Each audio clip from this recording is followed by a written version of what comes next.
Boxing King Media in association with boxer Ramla Ali from Saudi to New York. It's going to quickly touch on your Saudi trip because you was in a rush. You left the arena pretty quickly that night, if you remember. So just tell me, how was that experience for you? That experience was incredible. Like, I didn't think I would be as welcomed as I was. Everybody was so lovely. It just goes to show how much they were, trying to push women's boxing. Because there's so many people behind it. So many people came out to support me and my opponent that day, and it was just incredible.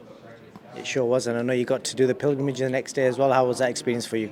I went there with Badu Jack and his team because I don't know anything about I don't know anything, so they were really nice and they showed us around. And honestly, like, I had goosebumps when the call to prayer was being done. Like, it was insane, and I'm so glad that I did it, for sure. Good stuff, man. And now you're in the Mecca of boxing.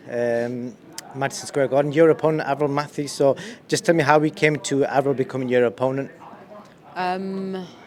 Usually, my opponent, like, I don't really decide on who I'm gonna. It's between, like, my coaches and my team, and they just thought it was a good opponent for me to have now. I think, yeah, that's how it came about, for sure. And obviously, the way you've fought so far, you've kind of blown a lot of the people away, and you've shown a lot of skills.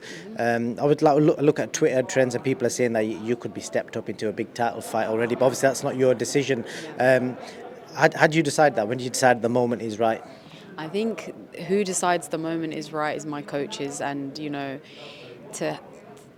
you need to have faith in someone that's going to guide your career. And if you don't have faith in what they say, and if they say that you're ready now, then you shouldn't be working with them. So the moment my coaches and my team say, "Yo, it's world title time. Let's get it on," you would just be like, "Yeah, okay, cool, I'm ready."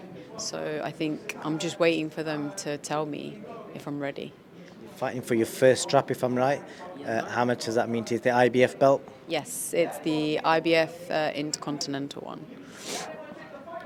Is that when people have these images of belts, WBC, WBA, was IBF, which one did you always think, I want that first? Do you know what? It's an honor to win any belt.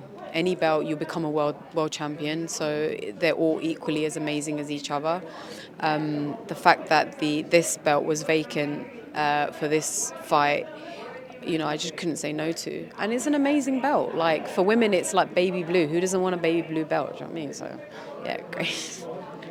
So, how good is Avril Mathie compared to the people you fought so far? I know she took up boxing in her 30s, if I'm right, and I think she's made her debut in 2018, and I think she's 35.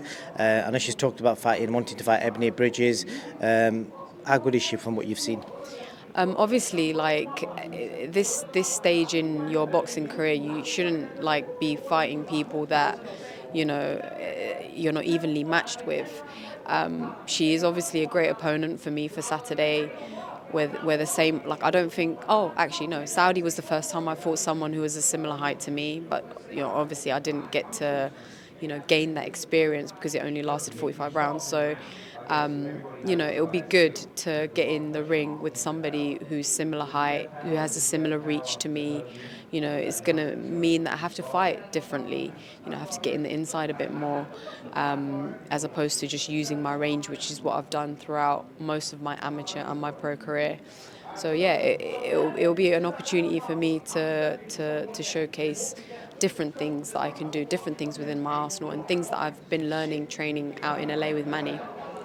And is there any local Somalians in Brooklyn or anywhere around? Is there a Somalian community in New York? Not a big one, but there are a few friends that have bought tickets and that are going to come to watch me compete, which is amazing. Yeah. I just remember all them fans in London. Yeah, that was crazy. And now, last thing, I've got to compliment your outfit. I've got no idea what brand it is or what it is. Just what is that? Dior. Oh, is it Dior? Okay. It's called Dior because I'm a Dior ambassador. So I went yesterday to the boutique. They let me pick something out to wear, and I put it on. And sometimes feeling. Dior have been a Dior ambassador. That's pretty big. Yeah, I'm also You kind of just said it like it was a normal thing. I'm also with Cartier. I'm a Cartier ambassador. Okay. Versace, Armani, anything else? Just, you've made me laugh. We'll let you finish coffee first. Oh, sorry. Let's go. Yeah. So they let me come to the boutique yesterday, pick some things out, and it's like I said, like if to perform good, you always need to feel good, and I feel like wearing something good always makes you feel good, and makes you feel good going into the fight. And last thing, if anybody wants to buy that, I'd direct to imagine how much it costs. You're making me laugh. Okay, we'll leave it at that. Ramla Ali, wish you all the best. We'll let you try and recover from your cough.